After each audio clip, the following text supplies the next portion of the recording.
कोंबडी खाद्य, शेळ्या बकऱ्यांचं खाद्य आणि गाई म्हशींचं खाद्य तयार करू शकतो. जर आम्ही आमच्या गावामध्ये आमच्या घरामध्ये व्यवसाय चालू केला, छोटीशी मशीन घेतली, आम्ही आमच्या गावात जरी चालू केलात ना तर 25,000 रुपये महिना सहज कमवू शकतो आम्ही. 50 किलोची बॅग न विकता 5 किलो 10 किलो 5 किलो 10 किलो जरी विकला तर तो शेतकरी सुद्धा विकत घेईल. तुम्ही चिल्लर व्यवसाय जरी केला तो शेतकरी विकत घेईल आणि गाई म्हशींना खाऊ घालेल. या कांडीमध्ये आपण 8 ते 10 कंटेंट टाकलेले आहे. पशु जर खाद्य तयार करायचं असेल तर डाळ, तांदूळ, ज्वारी, बाजरी, मका याचं वेस्ट टाकावं लागेल. म्हणजे दाल मिलचं वेस्ट, राईस मिलचं वेस्ट. याच मशीन मध्ये आम्ही बायोमास पॅलेट, जळाऊ कांड्या सुद्धा याच मशीन मध्ये तयार करता येते आणि याच मशीन मध्ये ग्रॅन्युअल्स, खतं सुद्धा तयार करता येते. अरे बापरे. या एकाच मशीन मध्ये. बचत गट, फार्मर प्रोड्युसर कंपन्या हे इन्व्हॉल्व्ह होत असतील तर यांना 80%, 90%, 75% सबसिडी आहे.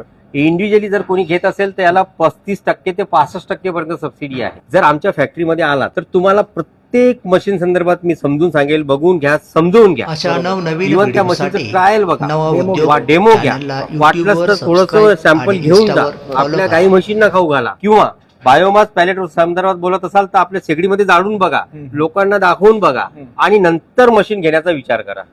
त्यासाठी तुम्हाला संजीवनी ॲग्रो मशिनरी नागपूरला यावं लागेल, आमच्या फॅक्टरीला व्हिजिट करावी लागेल, या सगळ्या गोष्टी समजून घ्याव्या लागतील. त्याचबरोबर मशीनचं लाईव्ह डेमॉन्स्ट्रेशन सुद्धा तुम्हाला मी इथे आल्यानंतर दाखवतो.